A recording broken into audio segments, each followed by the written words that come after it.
Hello, everyone, and welcome to the Colts Cast. We're here to talk about everything and anything Indianapolis Colts. My name is Eric Smith, co-host of the Colts Cast. Alongside me, as always, I have co-host Jamal Lawrence here. And you already know it's over, but let's get it started. Hey. Go ahead and follow us on social media, everyone. Our Twitter handle is at the Colts Cast, and our Instagram is at Colts Cast. Hit our YouTube up. We're the Colts Cast on there. Just search us up. Too hard to miss. Look, it's been a roller coaster. It really has, everyone. But, we're still here. We're still potting about the team we love. 3 more weeks until the season's over. We can rest our heads after that. But the 4-9-1 Indianapolis Colts they're still trying to win. They're still trying to win. This week, we get to see the Chargers coming in Lucas Oil Stadium. They're probably going to extend their win streak to 3. I can assure you, everyone, that it cannot get worse. I mean, I don't know if Jamal can, but I can assure you it cannot get worse from here. We blew a 33-0 lead against the Vikings. So I think we've hit rock bottom. I don't know about you, Jamal. What do you think? I think we've been at rock bottom for weeks now, and it's just finally sinking in for some people. They're realizing it, but that was like the icing on the cake with that L. But I think it's pretty clear that we've been in rock bottom for at least 4 weeks now. At least. Well, just to start off with our injury report, as everyone knows, Jonathan Taylor officially out for the season, placed on IR for his high ankle sprain. Another star player out, joining Shaquille Leonard, 23 years old. Took a big step back from his monster season in 2021. This year, playing behind a pitiful offensive line. Just like myself, Jamal, you saw a lot of declines in many categories. I mean, we're talking yards per carry. He was down a whole yard from last year. Yards per rush after contact. Amount of big rush plays. Almost every game last year, we got one of those big explosive Jonathan Taylor runs that went for 30, 40 yards. It felt like it wasn't every single game, but it really felt like that. This year, I can maybe count 1 or 2 on my hand. And then the pass protection just wasn't there from him this year. Not sure what happened there. Just not the same JT we're used to seeing. He didn't miss a single game last season. And now he's going to end up missing 6 games total with ankle sprains in the same foot. 7 if you count the Minnesota game, because, he went out after the first few plays. So, brutal loss, but I hope he returns to elite status next year. Yeah, it is a really brutal loss, and it's so crazy because I know at the beginning of the season when we were talking about the carries and thinking about, I forgot what the magic number you said was, but wasn't it 360? The curse of 330. 330, yeah. All right. So you think he's missed, what you said, 6 games this season? And he was at 192. So I think it's safe to say he probably would have eclipsed that had he been there for these other 6 games. So I hate to say that that you're right with that one, but I think that statistically he was well on his way past that 330, and it's what you said would happen if you had this many carries. He hit 330 and no. He's at 192, but I'm saying that had he been last playing season he hit 330, didn't he? Oh yeah, I think so. But it was just it was a standoff season. You said you didn't want to see him do it again because you thought it may happen to him this year, earlier during the season. Yeah, but I think he hit the actual curse last year. So what they say about the curse of 330 is it's the following year. Okay, you see my fault. A almost guaranteed decline. Yeah. And I didn't realize he hit that 330 last year, but I just checked. It looked like he did.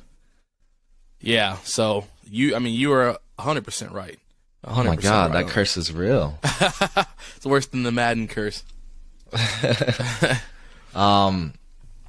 We had Kylan Granson and Kenny Moore. They did not practice today. Not sure what's going on there, but another player that they decided to waive, Jamal, I'm gonna let you talk about Ifedi. Man, listen, this is what the Colts do, man. This is what they do. They wake up in the morning, they said, all right, let's go and get our pregame going. Let's get to the game. Oh, you decide to be productive on our team. Yo, you got to bounce. I mean, we look at what happened, Eric. Naheem against Washington. They said, you had a good game. See you later, alligator. Odemo has a good game. Blocks a punt for us. He's tied for fifth on our team with sacks and 6 QB hits. They said, see you later, alligator. We don't need you anymore. I don't understand this team. Like, if you're productive, they're like, nah. And I understand we may be in tank mode, but I know that's not the real mindset of this coaching staff and this leadership staff there. I don't really understand why we're going to cut someone. Now, I understand he only had, he didn't have a ton of tackles for us, but he's only playing, a quarter of the percentage of snaps that all the other D linemen are playing. So he's not in the game to really get that volume. But you think with 3.5 sacks and 6 QB hits, with only having less than 25% of the snaps on the team, I mean, he's doing something right when he's getting back there. He's at least being productive when he's in the game. So I don't really understand why we dropped him, especially after, again, a big game. He blocked a punt. That was literally some of our points that we got on the board, because we know offense only got 6 last game. So I'm going to essentially credit him for the 6, even though he didn't take it into the end zone. But he scored just as many points as our entire offense did.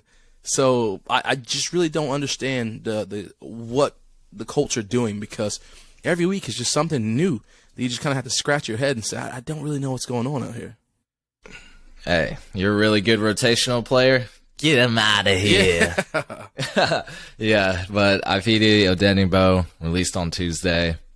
I mean, just like you said, Jamal, I think this is proof that you're actively tanking. This is a very shocking move, and we'll move on to the next shocking move in a little bit. But yeah, a sack and a block punt, probably the best game of his season. And the Colts said, "Nah, we not about to have you making us win games." Yeah, I mean, that looks like tanking to me.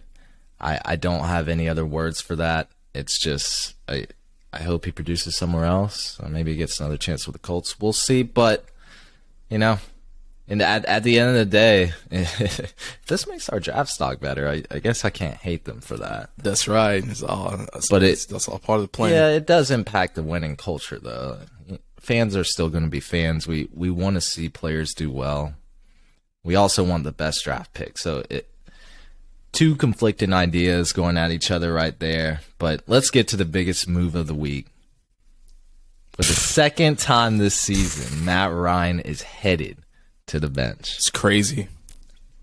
It's crazy. Nick Foles enters as QB1. That's actually crazy. Oh, man. Why is that so crazy? Because I don't know why he's in there. He hasn't played since the preseason. I just don't understand why we're wasting our time, effort, energy, anything with Nick Foles. He is a non-factor for us. Matt Ryan clearly is not the answer, as we all knew. Well, as we all knew for a very long time now. We gave Sam a chance when Reich was still here. Now that Jeff Saturday is here, he doesn't want to give Sam a chance. And I understand from his standpoint, I would assume it's probably because he wants a vet back there. He wants someone to kind of who he thinks can probably hold down the huddle while he can't physically be in there. So I don't think he really trusts a young guy like Sam right now. And whatever, that's neither here nor there because we're talking about Nick right now. But I just really don't understand Nick Foles, who has just rode left bench and collected some dollars this entire season. Literally hasn't done anything since the preseason, just mysteriously gets a chance to come in here and now take control of the wheel. And I don't think it's fair, because we're going to let him come in here for the last 3 games. And I don't know, I'm sure he has hopes of winning. And I'm sure that that's their plan, but I just don't understand why you choose Nick Foles when you can use Sam. A buddy of mine, we were at work talking about this just today. When you could use Sam to help build draft stock. Why wouldn't you want to help to build draft stock? You can show other teams that you have a young quarterback. If you don't want to keep him, if you don't think he's the quarterback of the future for the team, why not utilize him and say, all right, let me showcase what he can do. He can throw a little bit. He can run a little bit. He can do what he needs to do. Other teams say, okay, well, we like that. Maybe we'll offer you a 4th round pick for him instead of a 6th round pick, or or something like that. I'm not saying that it can just be a pick, but whatever the case is, you have a little bit more in your bag to use, but yet you say, no, we don't want to do that. Let's insert Nick Foles, who I mean, I haven't seen him. I literally have not seen him since I was at training camp when it was in Westfield. That was the last time I saw him. He halftime he doesn't, half the season he didn't even dress out because Sam was dressing out. And then eventually, once Jeff came in there, they put Sam back to third, and they moved Nick Foles up to number 2. So I just really do not understand the concept of bringing him in. I know a lot of people are thinking, oh, he did his thing in the Super Bowl and when he was with the Eagles, et cetera, et cetera. Like, I was even reading something today where people were talking about his last game against the Vikings where he won like 33-8 or something like that. That's all irrelevant. That's so long ago. That's years ago. None of that crap matters. None of that stuff matters. We've seen what happens when we have a, quote, elite caliber guy in the backfield right there. All the season, none of it mattered. None of those old accolades mean nothing for the present future, or the present tense that we're in right now. So I just really don't know why Nick Foles is going to come in here. And with what we have going on, I don't know. I just think the team has a better spunk when they have Sam in there. Again, I haven't seen Nick during a regular season game, so I don't know how receptive he'll be. But I mean, if you're gonna continue to try to lose, just keep Matt in there, let him stink it up. In all honesty, if that's your goal, I mean, just let him stay in there. But I don't know why we're gonna bring in someone like Nick when we just have either a very old man who can't do it anymore or a young gunner who wants to try to do it, and we can at least potentially get something out of him. Because what are we gonna bring to the table if we don't use him next year? Well, I'll play devil's advocate. A lot of quarterbacks aren't destined to be starters, so you could say that maybe we'll look at Sam Ehlinger as a potential backup for the future. Not necessarily to trade him, but to be a part of the team, just not as a starter. Nick Foles' days are probably going to be short here with the Colts. Frank Wright not being there. I don't know how long his tenure is going to be. But I can say that, we do need a QB2 in the future. Sam Ehlinger could be that QB2. But I want to talk about Matt Ryan for a little bit. I mean, was this the reason that he got benched the Vikings game? Allowing the biggest comeback in NFL history. Gotta be. He was seeing flashbacks from the Super Bowl. He was. Yeah. What was it his fault that we lost that game?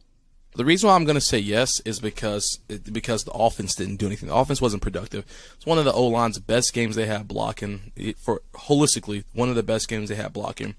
And we witnessed MPJ get 10 receptions for 60 total yards, which he's probably been averaging around that much the entire season, 60-yard games. And now watch the next 2 top receivers have 4 receptions each. And the next 4 or 5 after that, 2 and 1. So yes, I'm gonna put this on the quarterback because your running back got hurt early. That's fine. We had Deion Jackson Deion had 14 carries for some change, and then Zach Moss had 24 for some change, I think it was. So I mean, we still gave the ball off a lot. But when we have a quarterback in there who still isn't able to facilitate the ball, because I don't see Tua giving Tyreek 10 receptions and giving Jalen Waddle 2. Like that's just not the way it works, Like they're spreading the ball out to everybody out there. I don't see Mahomes doing the same thing. I don't see Kelsey getting 10 targets and then Cole getting 2 or 1. Like it just doesn't work like that. So I think that you have to blame the quarterback for some of this because he's not expanding the field to see who's open at when. And in a game like this where we're up big, you have to still be able to score. You got to play to win. We're not playing to stay in the game. We're not playing to not lose. We're playing to always win. And when you have that loser mentality or this we're up top right now, so we don't need to worry about a mentality, we get exactly what we had last week, where we had 36 total points and only 6 coming from the offense. That's just pathetic. Yeah, I won't argue with that. I won't say he's the sole reason we lost, but, with any team, quarterback gets a lot of praise when you win, a lot of fingers pointed out when you lose. So, benching Matt Ryan doesn't hurt my feelings. This has to be the end of his career. On the season, he's got about 3,000 passing yards, 67% completion percentage, 6.6 yards per attempt. which he's actually higher than Tom Brady and Kyler Murray. Would you believe that? I probably wouldn't. That's pretty wild. Yeah. 14 touchdowns to 13 interceptions. And a bunch of fumbles along with that. So an easily forgettable season for the 37-year-old veteran. Yeah, I won't blame everything on him, but it starts with Matt Ryan, and I think it was time for a change. I know Colts fans have been wanting a change to any other quarterback, probably more to Sam Ehlinger to see what he's got going on, because I'm fine with that too. But I keep posing this question. I even posted it on Twitter today. You know, if Sam Ehlinger does ball out, what do we do with our first-round draft pick? I'll tell you what I think personally, and I'll make it quick, I promise. I think that if he balls out, then we use that as leverage, as I mentioned earlier, to a point where we can now try to maybe, if you don't feel comfortable keeping him at a QB2, or if your goal is keep him at a QB2, and then I don't know, some other team comes up and says, all right, we'll take him, and we'll give you something for it. Then let him go. We've talked about getting rid of all-star players, you know, be Shaq or a JT or somebody like that. Then I don't see a problem with getting rid of a Sam if we can let him get in there and show his skill set and get something out of it. But if we're gonna just have him, if we want him to actually be the future quarterback, I don't really see that being the case. I don't know. Even if he had a great last 3 games, I don't think that Colts or the organization would say Sam is now our guy. We don't need to worry about the draft.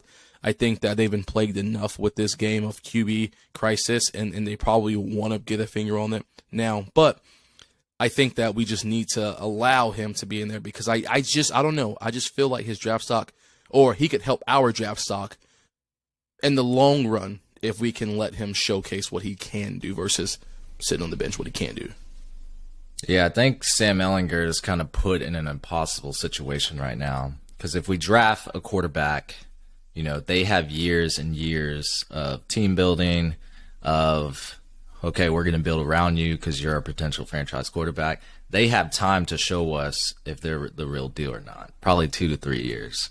Sam Ehlinger has to prove that in the last 3 games of a failed organization that has no offensive coordinator, a potato head coach, just a bad situation that I think you could put most quarterbacks in and they would not succeed. So it's just not a good outlook for Sam Ehlinger. Now, I don't know, maybe we could get some draft capital for him. Maybe he could be a part of the team in the future as a backup.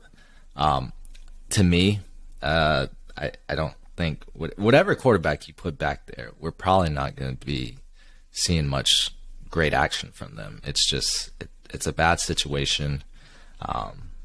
It's just unfortunate. It's unlucky for him, but again, I've already told y'all, I don't think Sam Ehlinger is a potential franchise quarterback. I think I've seen enough to say that he's probably not it.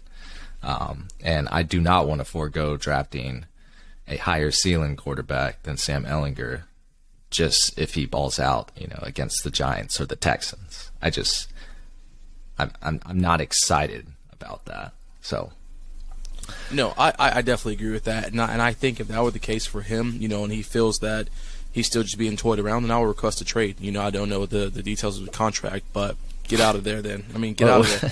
What's his trade value right now? Well, it's not gonna go up any if he doesn't play. So I mean, you might as well get out of there and have a potential opportunity to play it back up someplace where you can actually be productive at, whether that be a New England or there are plenty of other teams I'm sure who would probably try to utilize him at some point. We look at Taysom Hill, and I'm not comparing him to Taysom Hill because I know Taysom's been playing a lot more than Sam had the opportunity to.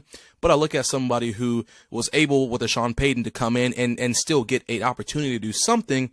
And we realize now that, oh, well, this dude's actually a pretty decent quarterback, a pretty decent route runner, whatever they need him to do, he can be that guy to help them out. And again, I'm not saying that that's not Sam. A decent quarterback. All right, fine, but fine. No, I understand what you're saying because they use him like a Swiss Army knife. Exactly. He's like a tight end, receiver, running back. He gets used in a lot of places, but when he started last year, yeah. Nah. Yeah. And I guess I say all that just to say that, but he got that opportunity to showcase something. And if the Colts are just an organization that's going to continue to drag this dude's career down at the rate it's going downhill fast for him, and it would suck. I would hate to be in this position, to be in a situation like this where even when they're 4-9-1, they're still like, my God, you're not getting the chance this time. Maybe next week. It's kind of a shitty situation to be in. I think he might. I mean, if Nick Foles thinks it up, maybe Sam Ehlinger gets the Giants and Texans, but right now, turn to Nick Foles. It's Nick Foles' time. Last game he started in was the Bears last year. Completed 35 passes, 68.6% completion rate, 250 yards, 1 touchdown, no interceptions. Not a bad start, Not anything eye-popping, but we would have taken that earlier on in the year when we were running for the playoffs. But I won't lie, I really thought they would. Going back to Sam Ehlinger, give him another look for the final 3 games, not just 1 or 2. It can't hurt, right? I just didn't think Nick Foles would start at any point, barring an injury, with Frank Reich gone. So, again, it's a surprise every week. This could be good, this could be bad, but I know people wanted Matt Ryan out of there. He's finally out for now. I think you can make an argument that Sam Ehlinger and Nick Foles is an upgrade at quarterback over Matt Ryan at this point in the season.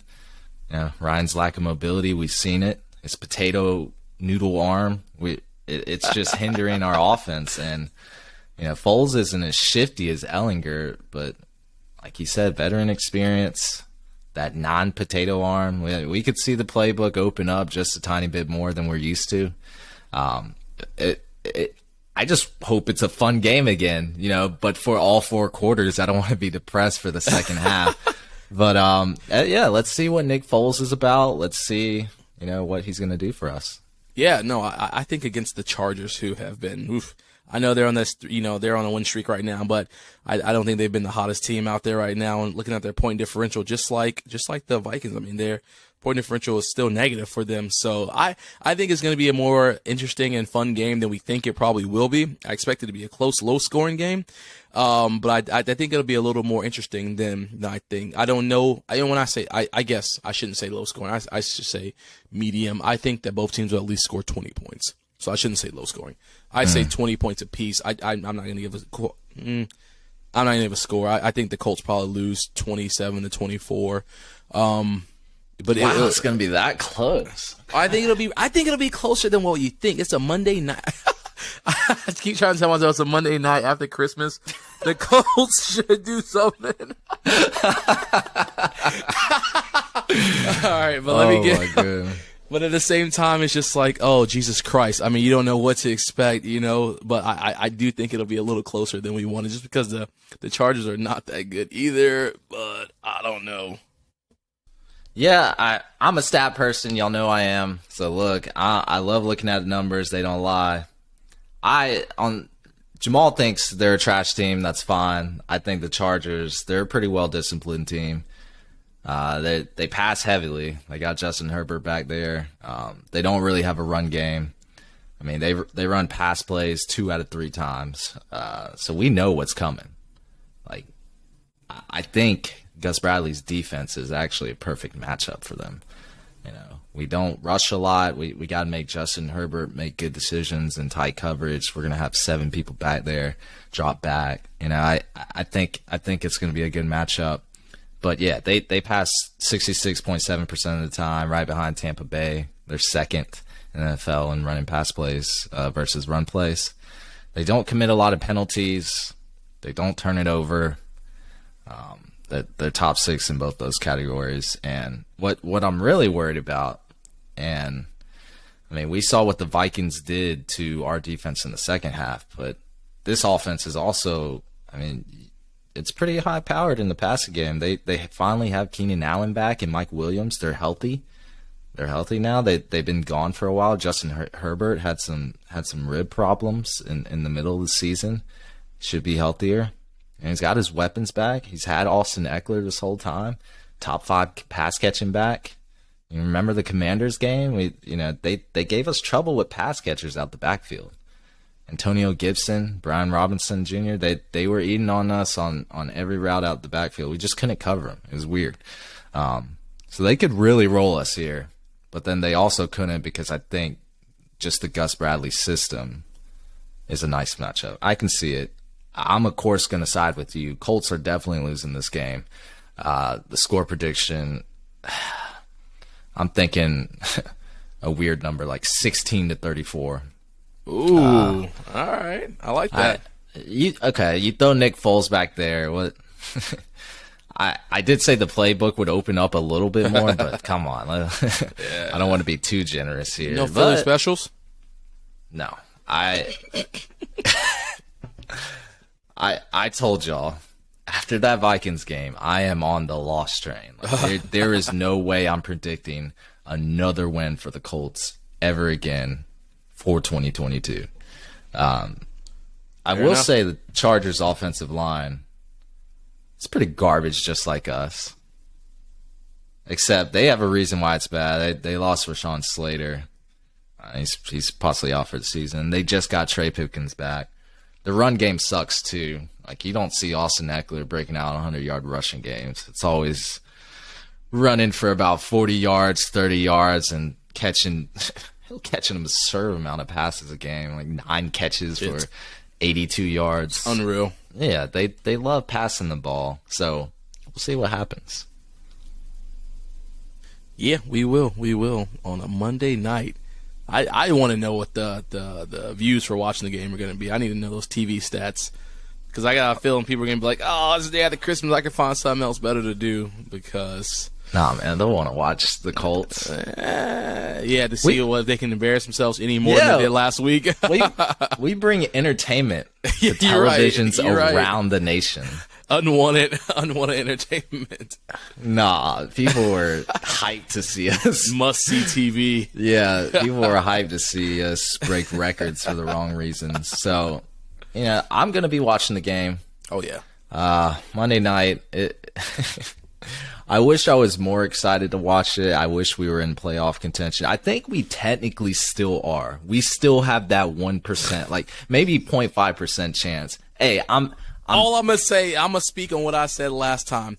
Last year, there's a 99% chance, and they figured it out how to lose it.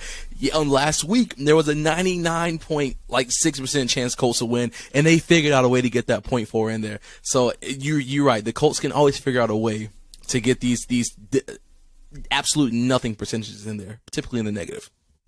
We can make playoffs. Maybe I should be happier. Look, if we win out, finish 7-9-1.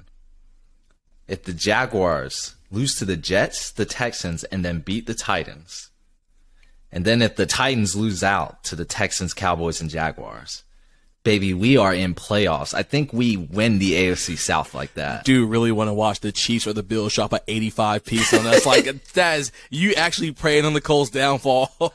Yeah, like, what? Yeah, I don't even... Man, say go ahead and lose 99-0. Get out of here. I mean, there's no way that's going to happen. But then again, oh my God. Do you know how crazy of a season this would be? This would be the craziest Colts season of all time if that scenario were to happen. It would be. So we can still win the AFC South, guys. It starts with some Jaguars and Titans losses this weekend. It ends with the Chargers win. Well, a Colts win against the Chargers. I'm sorry. Yeah, and the Jaguars play tonight. Yeah, so we'll see. Oh yeah. So don't hold your breath, but baby, we are still in this. Oh no. Who do we? Let me look at the Tankathon real quick. We got Chargers, Giants, and Texans, I believe. So it should be 3 easy L's, to be completely honest with you. Yeah, but to move up the draft order, we need Arizona. We need, let's see, the Rams, Broncos, Bears even, and the Texans to start winning, and we just lose out. We'll start moving up. Right now, we're solidified at that 6th spot. If it were to happen today, that's not a bad spot to be in because the teams above us are not drafting quarterbacks except Houston, maybe, and I say maybe because Trayvon Walker got taken over Aiden Hutchinson. So anything can happen. And then the Lions, possibly, they might take a quarterback at 4. Which I can kind of see them skipping out, man. Jared Goff's been balling. Yeah, lately. no, they 6-1 over the past 7 games. I mean, they're looking good. So, yeah, all that's to say is that Will Levis and Richardson will still be there for us. So it's going to be fun, guys. It's going to be fun. Well, that's going to be it for us, everyone. Thank you for listening to the Colts Cast. We are live on Apple Podcasts, Spotify, or any platform you use to listen to podcasts. We'll be back after the Chargers game, of course, to give you some more Indianapolis Colts content. Y'all have a good weekend. Merry Christmas. Merry Christmas.